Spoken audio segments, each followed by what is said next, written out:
कुछ एग्जाम्पल दे रहे थे आप लोग कि कुछ और किसी को कोई एक्सपीरियंस है फ्रेग्रेंस के बारे में, मेमोरीज याद आ जाती है हमारे, हम वो फ्रेग्रेंस से कहीं किसी से जुड़े होते, तो अगर वो फ्रेग्रेंस मुझे वापस से आती है तो वो मेरी मेमोरी को क्या कर देती है, वापस से ट्रिगर कर देती है और मुझे वही फीलिंग और वही एहसास फिर से होने लगता है। और इसके अलावा कोई एग्जाम्पल है? मैं बताती हूँ। आप लोग मंदिर जाते हैं तो आपको कैसा फीलिंग आता है? मंदिर जाने पे कैसा लगता है हमको?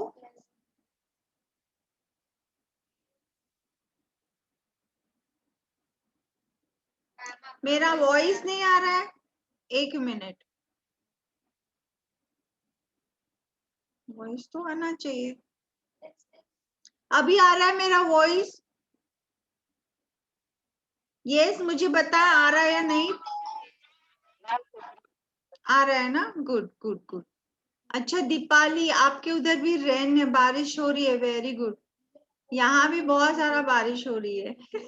अब ठीक है, आप नासिक में हैं? जी जी जी जी ओके। जी जी, ठीक है। तो हम देखते हैं मंदिर में जाते हैं तो सबको किस तरह का एहसास होता है ना? बहुत होलिस्टिक, बहुत प्योर, बहुत काम, बहुत पीस महसूस होता है। क्यों होता है? वहां पर हमें कुछ फ्रेग्रेंसेस होती है जो हमको ये एहसास दिलाती है। सबसे पहले वहां अगरबत्ती होती है, फ्लावर्स होता है, चंदन होता है, कापूर होता है। तो वो सब हमको एक होलिस्टिक एटमॉस्फेयर क्रिएट करती है, एक ऑरा क्रिएट होता है पॉजिटिव वाइब का, जो हम लोग को बहुत अच्छा फीलिंग देता है ना? वो हमारे माइंड, बॉडी और सोल तक वो फीलिंग हमको जाती है। इसलिए मंदिर में जाना सबको को बहुत अच्छा लगता है, यू नो। तो इस तरह से हम लोग देखते हैं कि कोई भी जगह का एक ऑरा किस वजह से बनता है? फ्रेग्रेंस की वजह से बनता है ना? तो हम लोग देखते हैं कि किचन से भी हमको एक खाने पीने की खुशबू आती है, तो आप जाते हो तो आपको समझ में आता है कि किचन है ना? वैसे ही आपने अगर आपके गार्डन में आप जाओगे, अगर आपने खुशबू वाले फूल लगाए हैं, फ्लावर्स लगाए, तो आपको एक अलग तरह का खुशबू आएगा, आपको वो गार्डन में जाना अच्छा लगेगा। इवन आप कभी दूसरी जगह कहीं विजिट करते हो जहाँ खुशबू वाले फ्लावर्स है, तो वो आपको मेमोरी को ट्रिगर करता है कि हाँ, ये वहाँ, ये खुशबू वहां की है। इवन कुछ बेकरी प्रोडक्ट्स आप लोग खाते हैं, खुशबू लेते हैं, तो वो भी आपको समझ में आता है कि ये इस बेकरी का ये प्रोडक्ट है, राइट? तो वो आपकी मेमोरी में फीड हो जाता है और यू कैन रिमेम्बर, वो आप कभी भूलते नहीं हो। आगे हम लोग वही देखने वाले कि किस तरह से हमारे जो सेंसेस है वो स्मेल से किसे जुड़े हैं, और बहुत सारे फैक्ट्स है इसके बारे में, जिसके बारे में हम लोग जानेंगे। Few interesting facts. तो सबसे पहला फैक्ट्स ये है कि जो ओडर है, जो स्मेल है, जो खुशबू है, वो बहुत देर हम वहां रहते हैं तो क्या हो जाती है? फेड हो जाती है। जैसे एग्जाम्पल कि आप कभी किसी कमरे में दाखिल होते हो तो आपको कोई तो भी स्ट्रॉन्ग स्मेल आती है, अब तो कुछ तो स्मेल आ रही है, कुछ के बाद आप यूज हो जाते हो, मतलब वो स्मेल फेड हो जाती है आपके मेमोरी में से, और आपको फिर वो स्मेल का एहसास नहीं होता। लेकिन कोई दूसरा बंदा वापस वो अगर रूम के अंदर दाखिल होता तो बोलता कुछ स्मेल आ रही, मतलब आप यूज हो गया, आपके लिए वो स्मेल कैसी होगी? फेड हो गई। लेकिन कोई नया पर्सन आएगा, उसको वापस से वो फ्रेग्रेंस है जो कैसी लगेगी? स्ट्रॉन्ग लगेगी। कहने का मतलब है कि कोई भी फ्रेग्रेंस अगर आप काफी देर तक उस एटमॉस्फेयर में रहते हो तो क्या हो जाती है? वो फेड हो जाती है। दूसरा है, हमारी नोज जो है ट्रेंड रहती है, जैसे मैंने बताया ना, मेमोरीज आ जाती है। 100 से ज्यादा फ्रेग्रेंसेस आपकी मेमोरी में स्टोर रहती है, तो आपको वो फ्रेग्रेंस है बराबर आपकी मेमोरी ट्रिगर होती है कि हाँ, ये फ्रेग्रेंस उसकी है, ये फ्रेग्रेंस उसकी है। और हम लोग मेमोरी गेम खेलते हैं, देखो पार्टीज के अंदर में, तो हम ब्लाइंड फोल्ड करके बताते कि ये किसकी खुशबू है, किस, तो बराबर बहुत सारे लोग बहुत सारी खुशबू को पहचान लेते हैं। तो ये भी एक फैक्ट है। और एक चीज है कि जब भी हम बीमार होते, इल होते, तो हमारी स्मेल जो है वो चली जाती है। स्मेल के हमारे जो रिसेप्टर्स है वो क्या हो जाते हैं? इल हो जाते, तो हमको खुशबू नहीं आती। ठीक है। और हम लोग देखते हैं कि 24/7 जो है वो हमारी खुशबू हम ले सकते हैं। अगर मैं सोई भी हूँ, मैं नींद में भी हूँ, तो भी मेरा सेंस ऑफ स्मेल जो है वो कैसा रहेगा, जागता रहेगा और मुझे स्मेल आती ही है। कई बार ये होता है कि हम किसी बहुत स्ट्रॉन्ग स्मेल की वजह से जाग जाते हैं कि ये कुछ तो भी आसपास कुछ अलग हो रहा है, और हमको वो इतना एहसास देते हैं कि वो हमारे नींद को भी तोड़ देता है। मतलब मैंने बताया ना कि स्मेल हमारे सभी ऑर्गन के ऊपर क्या करती है, कुछ न कुछ इफेक्ट डालती है। कौन कौन कैसे इफेक्ट डालती है, या तो वो कैसे इफेक्ट डालती है, एक्साइटेशन का या सप्रेशन का या तो न्यूट्रल, है ना। हर फ्रेग्रेंस हमारे कोई ना कोई बॉडी पार्ट पे कुछ ना कुछ इफेक्ट डालती है, ठीक है।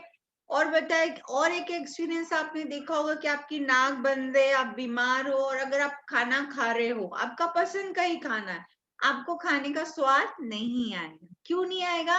क्योंकि उस खाने की फ्रेग्रेंस आपको नहीं आती। इसका मतलब ये क्या है कि आपका डाइजेस्टिव सिस्टम तो पूरा फ्रेग्रेंस से कनेक्टेड है। आपको खाना तभी अच्छा लगेगा जब उसकी फ्रेग्रेंस आपको अच्छी लगेगी, ठीक है। तो ये फ्रेग्रेंस डायरेक्टली जुड़ा हुआ है आपके फूड के साथ, आपके डाइट के साथ, आपके भोजन के साथ में। इसके लिए हमको भोजन का स्वाद अच्छा लगता है तब की, क्योंकि हमको उसकी खुशबू अच्छी लगती है, ठीक है।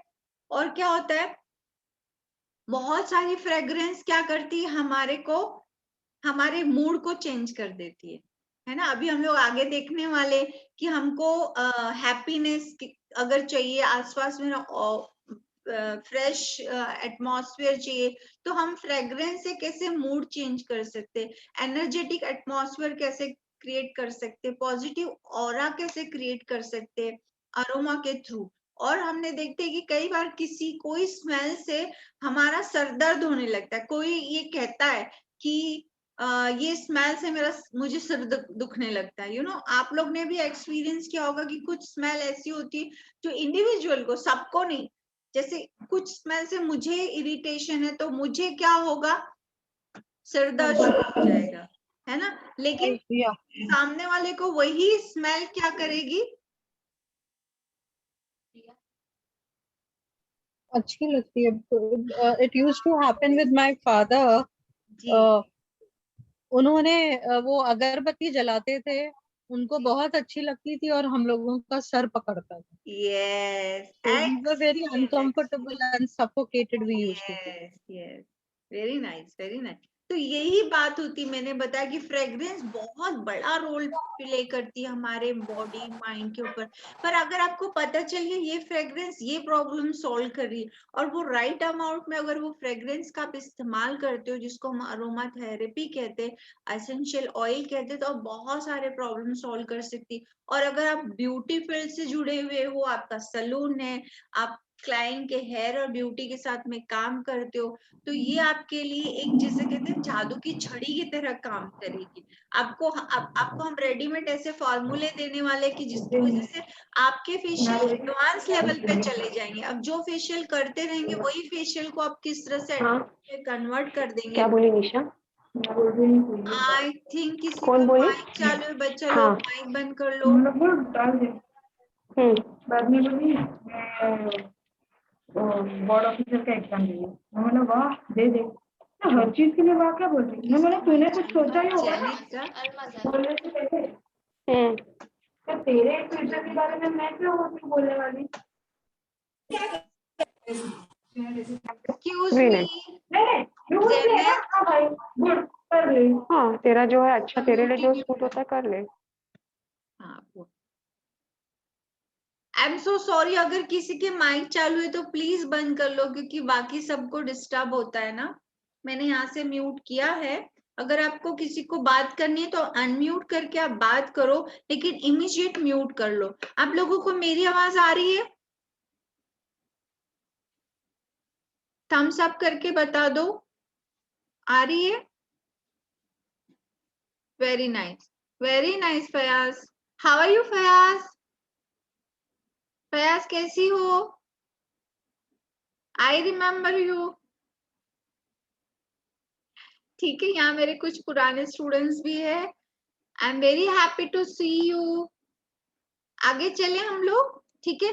अभी हम देखेंगे water essential oil. Essential oil है क्या, मैं इतनी देर से बात करें aromatherapy essential oil, aromatherapy essential, तो ये अरोमा थेरेपी की एसेंशियल ऑयल है क्या? तो उसका डेफिनेशन ऐसे दिया गया, the odoriferous substance which is found in the flower, seeds, bark, grain, roots, leaves of plant are called essential oil. ये जो भी हमको एसेंशियल ऑयल मिलता है वो कहाँ से मिलता है? वो हर्बल है, वो पौधों में से ही मिलता है। पौधों के कोई भी पार्ट में से हो सकता है, बीज में से हो सकता है, फूल में से हो सकता है, उसकी रूट में से होता है। जैसे जिंजर है, जिंजर क्या है? जिंजर रूट है, लेकिन उसकी फ्रेग्रेंस कितनी स्ट्रॉन्ग होती है और उसके अंदर बहुत सारी क्वालिटीज होती है। तो अगर मैं जिंजर का एसेंशियल ऑयल निकालती हूँ तो वो हमारे लिए बहुत ज्यादा काम का होता है। हम लोग आजकल, तो मेरे को लगता है कोरोना में सब लोग जिंजर डाल के चाय पी रहे हैं, जिंजर डाल के हम लोग क्या कर रहे हैं, काढ़ा पी रहे हैं, यू नो। तो उसके अंदर इतनी सारी क्वालिटीज है। तो जिंजर के अंदर इटसेल्फ है और उसकी फ्रेग्रेंस के अंदर भी है ना। तो कोई भी एसेंशियल ऑयल के अंदर क्या होता है, दो क्वालिटीज होती है, एक तो उसके ऑयल की क्वालिटी और उसकी फ्रेग्रेंस की क्वालिटी। वही इसके अंदर एक्सप्लेन करने में आया है इंग्लिश के अंदर। तो मैं बताती हूँ पढ़ के। In India essential oil are refer to a prana invest as the soul of the plant, they are the hormone of a plant. तो ये क्या होते, उसका कोर सोर्स होते, है ना। कुछ भी प्लांट, या अगर जैसे मैंने बोला जेस्मिन फ्लावर, तो जेस्मिन फ्लावर का एसेंशियल ऑयल का के अंदर क्या होगा, उस जेस्मिन जो प्लांट है उसका कोर होगा, उसकी आत्मा होगी, उसका सोल होगा, जिसको हम लोग प्लांट हार्मोन भी बोलते है ना। तभी वो इतनी सी मात्रा में हम इस्तेमाल करेंगे और उसका इतना सारा हमको रिजल्ट मिलता है। अब ये एसेंशियल ऑयल जो होता है वो बहुत एक्सपेंसिव होता है। जैसे एग्जांपल कि अगर मेरे को एक rose oil, 1 kg rose oil मुझे चाहिए, तो उसके लिए मुझे 2000 kg रोजेस लगेंगे, तभी मैं उसका निकाल सकती हूँ, एसेंशियल ऑयल निकाल सकती हूँ। सिर्फ ऑयल नहीं, देखो एसेंशियल ऑयल और ऑयल के अंदर फर्क होता है। जैसे एग्जाम्पल देती हूँ, हम लोग को मार्केट में आलमंड ऑयल मिलता है, बराबर है, तो वो सारा आलमंड ऑयल एसेंशियल ऑयल नहीं है। अगर उसका एक्सटेंशन का तरीका एसेंशियल ऑयल के तरीके से निकाला गया है, उसको वैसे एक्सट्रैक्ट किया गया कि जिसके अरोमा को भी प्रिजर्व किया गया, ऑयल के साथ साथ उसके अरोमा को भी प्रिजर्व किया गया, एक्सट्रैक्ट किया गया, तभी वो क्या कहलाता है, आलमंड एसेंशियल ऑयल कहलाता है। अदरवाइज वो नॉर्मल आलमंड ऑयल होगा। ठीक है, वैसे यहाँ बताया 1 kg रोजमेरी का अगर ऑयल मुझे निकालना है तो 500 kg मुझे क्या चाहिए, रोजमेरी के लीव्स चाहिए। ठीक है, मतलब इसका एक्सट्रैक्शन बहुत स्पेशल तरीके से होता है, ताकि वो जो प्लांट है उसका प्राण, उसकी जो हार्मोन है प्लांट का, वो पूरा का पूरा किसके अंदर आ जाए, उस ऑयल के अंदर आ जाए। ठीक है, तो इसलिए उसके तरीके होते हैं अलग अलग। तो हम लोग अभी वही देखने वाले कि इसको एक्सट्रैक्ट कैसे किया जाता है, उसको निकाला कैसे जाता है। यहां तक आप लोगों को सब समझ में आया एसेंशियल ऑयल्स क्या होते हैं? किसी को कुछ क्यूरी है, किसी को कुछ पूछना है? ग्रेट, सब कुछ समझ में। अभी देखो मैंने बताया 1 ड्रॉप ऑयल यूज करना था, अभी 1 ड्रॉप ऑयल आप कैसे यूज करोगे, है ना, क्योंकि तो बहुत एक्सपेंसिव है और बहुत थोड़ी मात्रा में डालना है। तो एसेंशियल ऑयल को ब्लेंड करने के लिए, बनाने के लिए हम किसका इस्तेमाल करते हैं, कैरियर ऑयल का इस्तेमाल करते हैं। तो कैरियर ऑयल्स क्या होते हैं, carrier oil also known as base oil, this is used to dilute essential oil and absolute before they are applied to the skin in aromatherapy massage. aromatherapy massage के लिए हम लोग क्या करते हैं, अरोमा ऑयल का इस्तेमाल करते हैं। अभी मैंने बोला आलमंड का 1 ड्रॉप डालना, तो 1 ड्रॉप पे आप मसाज कैसे करो, इट्स नॉट पॉसिबल। ठीक है, तो हम क्या करते हैं, उसको बेस ऑयल के अंदर ब्लेंड करते हैं। तो ये बेस ऑयल कैसे होते हैं, नॉर्मल ऑयल्स होते हैं, लेकिन हमको ये ध्यान रखना होता है कि बेस ऑयल की जो फ्रेग्रेंस है, उसकी जो खुशबू है, अरोमा ऑयल की खुशबू से स्ट्रॉन्ग नहीं होना चाहिए। उसकी फ्रेग्रेंस अगर अरोमा ऑयल की फ्रेग्रेंस को डोमिनेट कर देगी तो अरोमा ऑयल की फ्रेग्रेंस काम नहीं करेगी। इसलिए हम यहाँ पर कुछ खास ऑयल्स का इस्तेमाल करते हैं जिसकी फ्रेग्रेंस भी उसको डोमिनेट ना करे अरोमा थेरेपी के एसेंशियल ऑयल को, साथ साथ उसके अंदर भी बहुत सारी क्वालिटीज है जिसकी वजह से उसको वो बेनिफिट करे। जैसे कि आलमंड ऑयल, मैंने बताया आलमंड ऑयल, राइट। अभी आलमंड ऑयल एसेंशियल ऑयल भी होता है, आलमंड ऑयल सादा ऑयल भी होता है, और आपको पता है आलमंड ऑयल के अंदर दो तरह की आलमंड होती है, एक क्या होती है बिटर आलमंड होती है, दूसरी होती है स्वीट आलमंड। ठीक है, आपने देखो कड़वा बादाम का तेल भी होता है जिसमें बहुत कड़वी सी स्मेल आती है। तो कभी भी अरोमा थेरेपी के अंदर अगर मैं अरोमा ऑयल आलमंड ऑयल का इस्तेमाल कर रही हूँ तो मुझे क्या करना है, स्वीट आलमंड का ही ऑयल लेना है ना। कड़वे बादाम का तेल हमको इस्तेमाल नहीं करना है।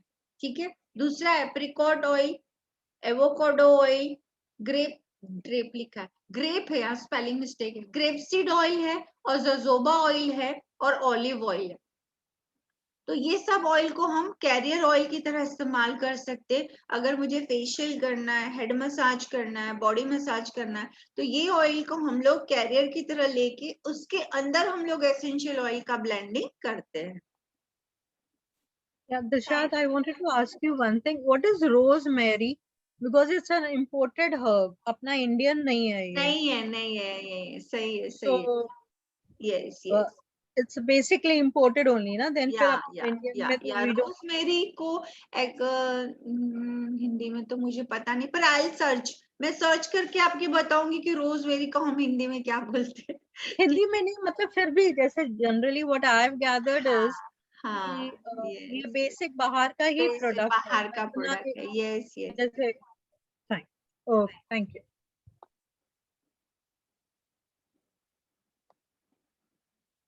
अभी हम लोग आ जाते हैं how to extract aroma oil. अभी अरोमा ऑयल कैसे एक्सट्रैक्ट करना है, तो ये जनरली कुछ मेथड है जिसके द्वारा अरोमा ऑयल एक्सट्रैक्ट किया जाता है, लेकिन ये सब पुराने मेथड है, पर हमको पता होना चाहिए, नॉलेज के लिए हम लोग सीख रहे हैं, लेकिन ये मेथड से हम लोग अरोमा ऑयल नहीं निकाल सकते, ये आपको याद रखना है कि प्रोफेशनली ही निकाला जा सकता है ना, हम लोग घर में नहीं उसका एक्सपेरिमेंट कर सकते, लेकिन कुछ चीज हम कर सकते हैं, हम लोग बताएंगे कि होम में आप क्या कर सकते हो। ठीक है, तो यहाँ 5 मेथड्स है एक्सट्रैक्शन के। तो पहला है डिस्टिलेशन, एफ्यूरेंस, मैसिरेशन, एक्सप्रेशन और सॉल्वेंट एक्सट्रैक्शन। तो हम लोग देखते हैं कि ये मेथड कौन कौन से होते हैं, उसमें हम किस तरह से निकाला जाता है। ज्यादा करके पुराने जमाने में फ्रेग्रेंस जो है वो सिंथेटिक नहीं होती थी, नेचुरल फ्रेग्रेंस का ही इस्तेमाल होता था। तो इसमें कुछ पुरानी मेथड है जिसके द्वारा उस वक्त इत्र और खुशबू बनाई जाती थी और इस्तेमाल होती थी।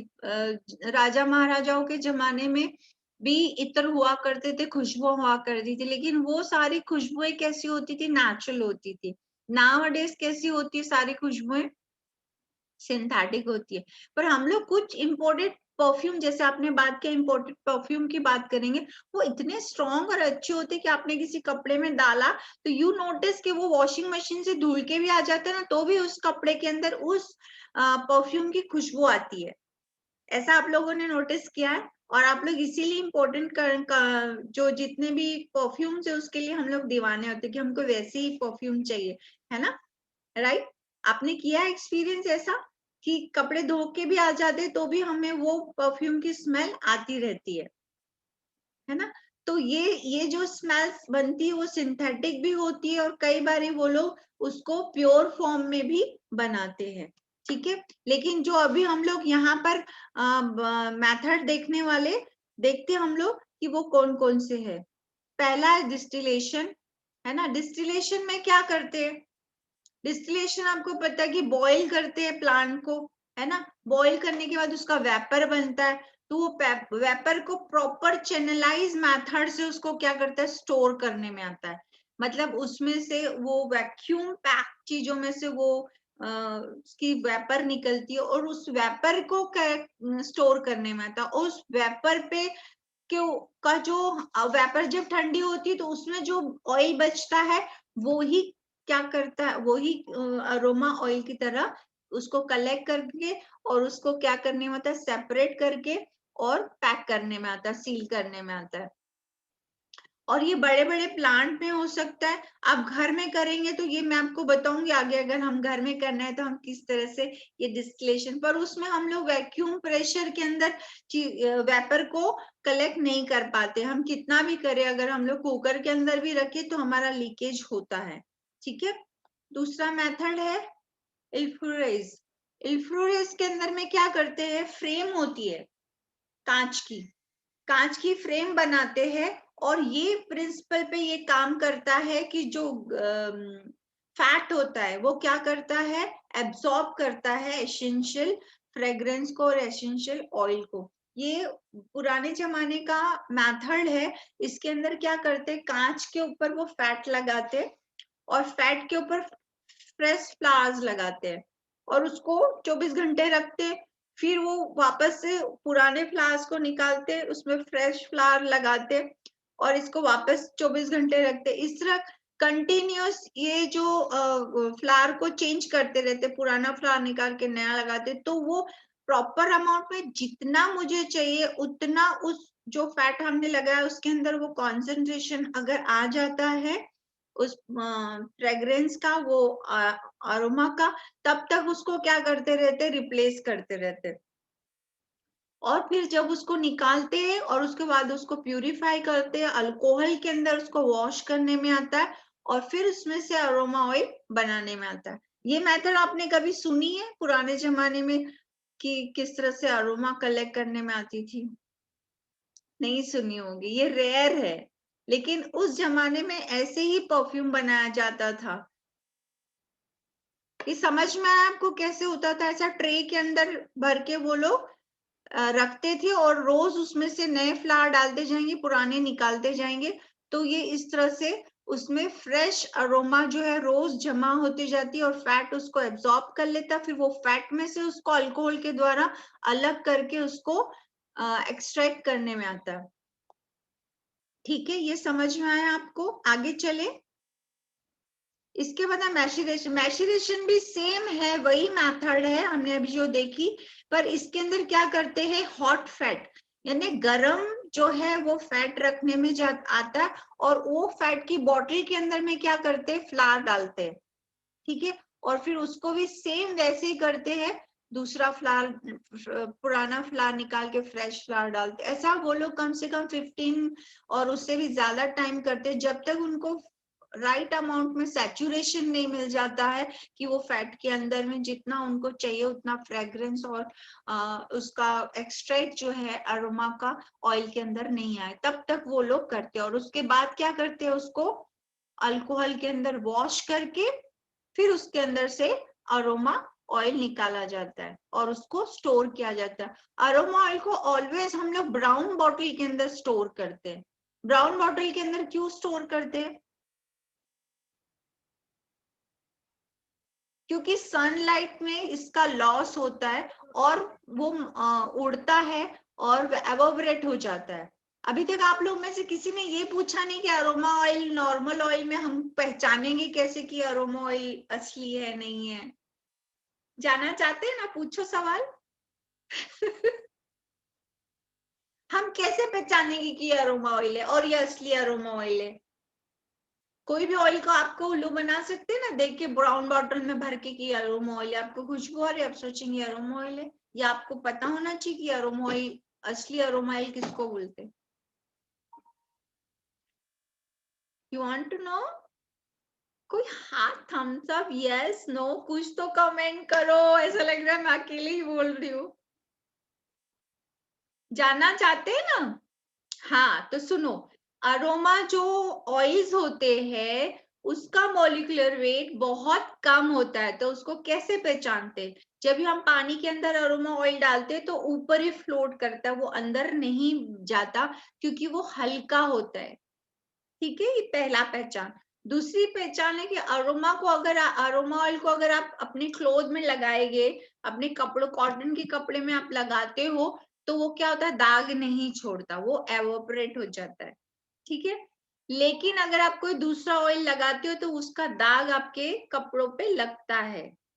ये सबसे बड़ी पहचान है अरोमा ऑयल की। और ये एवोपरेट हो जाता है, उड़ जाता है, इसीलिए इसी को ब्राउन बॉटल के अंदर में रखने में आता है।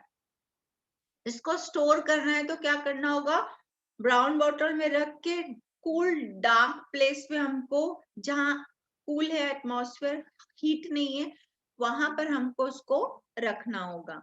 ठीक है, समझ में आया? आगे चले।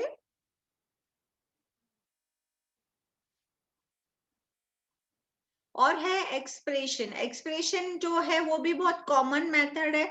ये सिट्रस एसेंस लाइक लेमन के लिए इसको यूज करने में आता है। इसको क्या करते, स्क्वीज कर देते और एक स्पंज के अंदर डाल देते। वो स्पंज को फिर क्यों स्क्वीज करते और उसमें से फिर क्या करने में आता है, अरोमा ऑयल निकालने जाता है। रिसेंट ईयर में ये मेथड जो है ना अभी इस्तेमाल नहीं होती है ना। और लेकिन अगर वो रख भी लूं तो वो प्रिजर्व नहीं होगा। आप सोचो, अगर मैं लेमन का जूस निकालती हूँ और उसको स्पंज में भर के रखती हूँ, 2 दिन रख के फिर स्क्वीज करती हूँ, तो वो क्या हो जाएगा, कैसा हो जाएगा मेरे को बताओ। लेमन अगर 2 दिन उसका जूस बाहर पड़ा रहेगा तो कैसे हो जाएगा, सड़ जाएगा, बदबू एसिड मारेगा। हो जाएगा, खराब हो जाएगा। क्यों खराब होता है, क्योंकि Reacts with the oxygen and water, yes, उसके अंदर क्या होता है, पानी होता है, H2O होता है ना। तो जब भी H2O रहेगा, पानी रहेगा, तो बाहर के एटमॉस्फेयर, बाहर के ऑक्सीजन के साथ रिएक्ट करेगा और उसका जो कॉम्बिनेशन है वो हम बोलते हैं ना, चीजें खराब हो जाती है। क्यों हो जाती है, कि उसके अंदर पानी होती है। बहुत हम लोग अचार बनाते, देखो आपको याद हो, अचार बनाते तो क्या करते हैं हम लोग, सुखाते धूप में, ताकि उसके अंदर पानी ना रहे। पानी रहेगा तो अचार खराब हो जाए। तो वही ये जो चीजें हम लोग अगर निकालते हैं और उसको स्क्वीज करके रखते, तो उसके अंदर पानी का मात्रा नहीं आनी चाहिए, है ना। तो इसीलिए ये मेथड अभी यूज नहीं होती। और इसको किससे यूज करने में आता है, मशीन से करने में आता है। और मशीन से करने के बाद क्या आता है, उसका पानी सुखा देने में आता है। ठीक है, इसके बाद है सॉल्वेंट एक्सट्रैक्शन। अभी सबसे ज्यादा अगर अरोमा ऑयल एक्सट्रैक्ट हो रहा है आजकल, जो हमको मार्केट में अवेलेबल, वो सब इस मेथड से होता है, जिसको हम लोग बोलते हैं सॉल्वेंट एक्सट्रैक्शन। ठीक है, सॉल्वेंट एक्सट्रैक्शन के अंदर क्या क्या करने में आता है, प्लांट मटेरियल डालने में आता है, वैक्स और ऑयल डालने में आता है ना, और उसको हीट देने में आती है। फिर वो कॉन्सेंट्रेटेड अल्कोहल के अंदर से उसको पास करते हैं, फिर उसका डिस्टिलेशन होता है, फिर उसको वैक्यूम के द्वारा दूसरी जगह ठंडा करते हैं पहले तो उसको, है ना।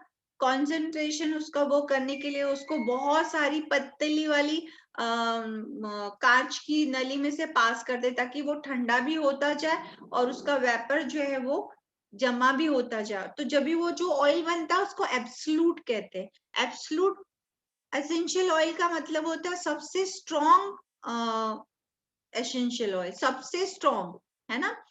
तो अभी हम देखते हैं कि आज की तारीख में सबसे ज्यादा प्रचलन में जो ये वाली मेथड है, जिससे हमको अरोमा ऑयल मिलता है मार्केट में, जो भी अरोमा ऑयल हमको मिलता है वो क्या होता है, सॉल्वेंट एक्सट्रैक्ट मेथड से ही निकाला है। सबसे पॉपुलर, सबसे ज्यादा फेमस मेथड यही वाला है, जिसमें से ये ऑयल बनाया जाता है। ये मॉडर्न टेक्नोलॉजी वाला पूरा प्रोसीजर है। ठीक है, अभी हम लोग देखेंगे अगर मुझे घर में अरोमा ऑयल बनाना है तो मैं कैसे बना सकती, बनाना है आप लोग को, इंटरेस्ट है? अरे यस नो कुछ तो बोलो, yes. Deepali is very good student, बहुत एक्टिव और बहुत क्या कहते हैं, रिस्पॉन्ड अच्छा देती है। बाकी लोग क्या कर रहे हैं? ठीक है, तो एक छोटा एक्सपेरिमेंट हम लोग कर सकते हैं। हम अपना खुद का रोज वाटर एसेंशियल ऑयल बना सकते हैं। उसके लिए हम क्या करेंगे, क्या कर सकते हैं हम लोग, एकदम कॉमन इजी, क्या कर सकते हैं हम, फूलों की पत्तियां, कौन से वाले, देखो रोजेस का अगर रोज, मुझे, यस, बोलो बोलो बोलो। रोज मतलब रोज पेटल्स के अंदर ग्लिसरीन या तो डाल के रख सकते हैं, यस, या आई थिंक बॉइल्ड, मतलब बॉइल वाटर करके ठंडा करके भी कर उसको डाल सकते के हैं। रख सकते ये तो ये हमारा नॉर्मल रोज वाटर बनेगा, है ना। लेकिन मेरे को एसेंशियल वाला बनाना है तो मुझे कुछ अलग करना होगा। तो उसके लिए सबसे पहली बात तो मुझे जो रोज लूंगी ना, वो फ्रेग्रेंस वाला होना चाहिए। आजकल तो हमारे घरों में जो रोजेस है उसमें खुशबू नहीं आती है, एक पिंक कलर के फ्लावर्स होते हैं जो देखो बहुत हम लोग जिसको बोलते हैं वाइल्ड है, जो जंगलों में दिखाई देता है, उसमें सबसे स्ट्रॉन्ग स्मेल होती है रोज की, है ना। तो हमें फ्रेग्रेंस वाला जिसके अंदर अच्छी खुशबू है वाला हमको क्या लेना होगा, रोजेस के पेटल्स लेने होंगे। और उसको हमको कैसे करना, पानी में नहीं डालना है। पानी में डालेंगे तो मैंने बोला फिर पानी आ गया ना उसके अंदर, विदाउट वाटर जो भी हम उसको एक्सट्रैक्ट करते तभी वो क्या बनता है, अरोमा ऑयल बनता है। तो इसको करने का मेथड क्या है, आप कुकर लो, नीचे पानी रख दो, झाली रखो, झाली के ऊपर रोज पेटल्स रख दो और उसको बंद कर दो। और जो आपका कुकर का जो नली है उसके अंदर एक पाइप लगा, उसको दूर ले जाके कहीं कोई तो भी बॉटल के अंदर, ब्राउन बॉटल के अंदर डाल दो। तो धीरे आंच में जब आप इस पानी को पकाओगे, राइट, तो ये उसकी जो वेपर है वो रोज पेटल के ऊपर से घूमती हुई उसको लेती हुई जाएगी और वो वेपर ठंडी होके ब्राउन बॉटल में जमा होगी। वो आपका होगा रोज वाटर। कौन सा, एसेंशियल ऑयल वाला। सब लोग करके देखो अगर आप लोगों के पास में खुशबू वाले फ्लावर्स है तो। राइट, गॉट इट, समझ में आया आपको। पानी के अंदर पकाएंगे हम लोग तो हमारा नॉर्मल सादा वाला रोज वाटर हो जाएगा, एसेंशियल ऑयल वाला नहीं होगा। ठीक है, समझ में आई बात, क्लियर है सबको। उर्वी आप कुछ बोल नहीं रही हो, आप हो ना क्लास में, I don't think. Where is Urvi, Fayaz, Almas,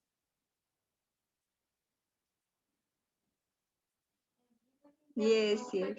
Yes, ma'am. Yes, yes. आप लोगों को कैसा लग रहा है ये सेशन अभी तक का, कैसा लगा, चलो जल्दी से मुझे फीडबैक दे दो।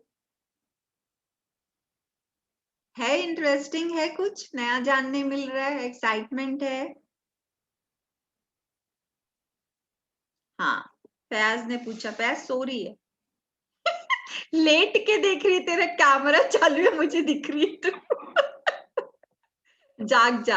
हाँ, मैं फिर से रिपीट करती हूँ कि हमको रोज वाटर कैसे बनाना है। कुकर लेना है, कुकर के अंदर पानी डालना है, पानी के ऊपर झाली रखना है ना। आप कुछ तो भी रख सकते हो, लाइक बहुत सारे ऐसे ये ड्रेन करने, वेजिटेबल ड्रेन करने वाली झालियां आती है देखो, है ना। तो आप कुछ स्टैंड रख दो, स्टैंड के ऊपर वो झाली रख दो और वो झाली के अंदर आप क्या रख सकते हो, रोज के पेटल्स डाल दो जिसके अंदर खुशबू है, ठीक है। और कुकर बंद कर दो और उसको स्लो आंच में पकाओ। और वो कुकर का जो सीटी होता है वो सीटी निकाल के वहां पर आपको रबर की एक ये लगाना है, नली पाइप लगा दो, जो आप कहाँ ले जाके रखोगे, कोई भी ब्राउन कलर का बॉटल उसके अंदर डाल दो, ठीक है।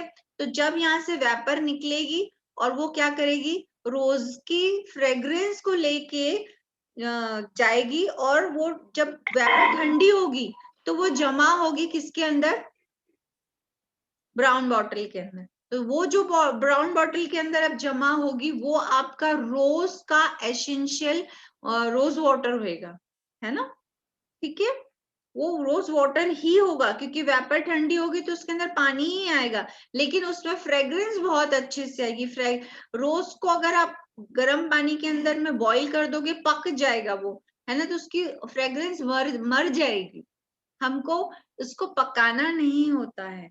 आपने अभी तक की मेथड में भी देखा ना, आप रोज पेटल को वैसे ही रखना होता है, उसमें उसको हम वैक्स के अंदर रखते, उसको फैट के अंदर रखते, तो उसकी फ्रेग्रेंस वो फैट ले लेता है, वैसे ही वेपर उसकी फ्रेग्रेंस ले लेगी।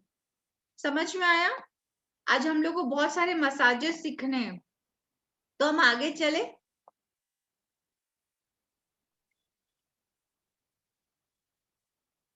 क्लासिक मसाज, सब लोग है ना यहाँ प्रेजेंट, है ना सब, थम जमा करके मुझे बताओ तो। आप लोग फेशियल्स करते हैं, आप लोग को मसाजेस के बारे में नॉलेज है। हम लोग जो रेगुलर फेशियल मसाज करते हैं उसको हम क्या कहते हैं, स्वीडिश मसाज, है ना।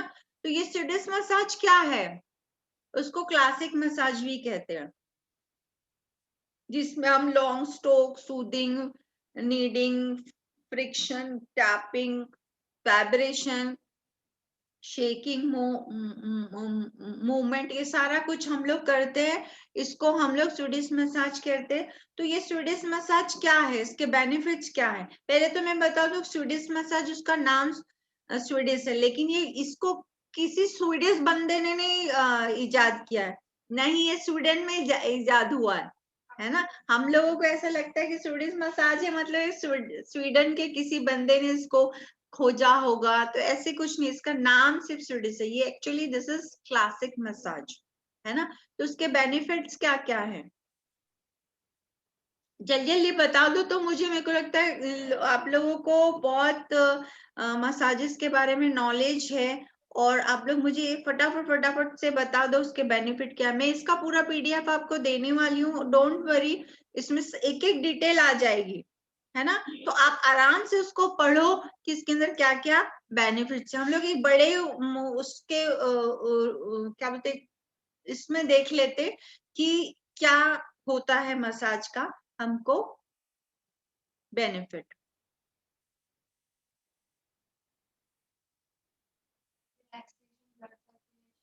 हाँ, ये लिखा है पीपीटी में, वो पढ़ के भी बोल सकते हो। रिलैक्सिंग होता है, नर्व्स को सूद करता है, मसल्स को रिलैक्स करता है, सर्कुलेशन को बढ़ाता है, हमारी जो जनरल हेल्थ है उसको क्या करता है, वो बेनिफिट देता है, वेल बीइंग में टर्न करता है। As a treatment it helps reduces stress both emotional and physical. ये मसाज थेरेपी जो है नाउ इट इज बहुत बहुत पॉपुलर है। आपको पता है स्पास कितने चल रहे हैं, स्पास के अंदर वो लोग क्या करते हैं, सिर्फ मसाज करते हैं, है ना। तो आप इसीलिए ज्यादा लोगों को स्पा का क्रेज है, मसाजेस का क्रेज है। तो आप लोग अरोमा थेरेपी के अंदर वो आप स्पेशलाइज्ड मसाज देके आप अपने क्लाइंट को वो बेनिफिट दे सकते हो, और उसके ये सारे जो गुण हैं, जो उसको मिलने वाले बेनिफिट मिलने वाले, वो अपने कस्टमर को सारे बेनिफिट्स आप दे सकते हैं। पर वो राइट होना चाहिए, जो आप कर रहे हो अप टू द मार्क होना चाहिए, जैसा चाहिए वैसे होना चाहिए। हम देखते हैं कि बहुत सारे लोग 2-2 घंटा मसाज करते हैं, लेकिन राइट काइंड ऑफ मसाज अगर आप 20 मिनट देते हो ना, तो वो 2 घंटे से ज्यादा पावरफुल इफेक्ट देता है।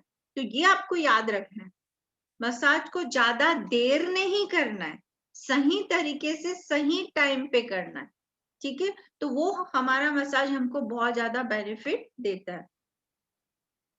The usual sequence of technique are, जब हम देखते हैं कि कौन कौन सा हम यूज करते हैं, तो उसके ये कुछ नाम है। इफ्यूराज है, इफ्यूराज में हम जेंटल स्ट्रोक्स देते हैं,